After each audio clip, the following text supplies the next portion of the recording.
the big stage. And if I was 20-0 in boxing and 0-0 in MMA, and I have this opportunity here, look what they missed out on. Right? How did this whole experience, with the Bellator event and everything, compare to some of the events you've been with in boxing? Because this was the biggest event Bellator has. This was a tremendous event. I would never say that any other boxing match I had wasn't tremendous, because for me, it's not really the event. It's the fight.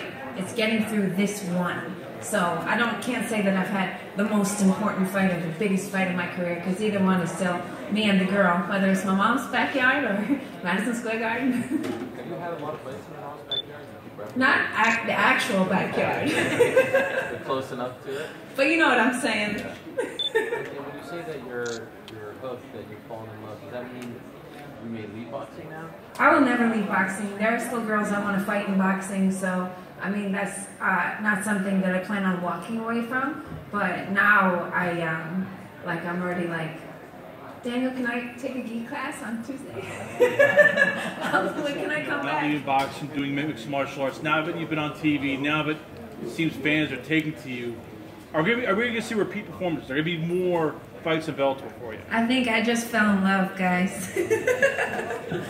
I'm hooked. Heather, you said earlier in the week that women in MMA are treated much better than women in boxing. Is this kind of fights maybe people want to see, places people want to see me fight? I'm open to talk, whether it's boxing or MMA. Do you have a preference of either one, or does it matter what you do? Let's do whatever makes sense. I like to fight, so. What's the next aspect of your fight game that you want to improve on for your next fight? I don't know. There's always room for improvement, right? There's even room for improvement in my boxing. So I'm looking to really go to the coaches and see what they tell me is time to work on. How hard were those knees in the gut? They weren't. Because it just might be, I don't mean that in a disrespectful way. I'm sorry, that sounded so awful. They weren't.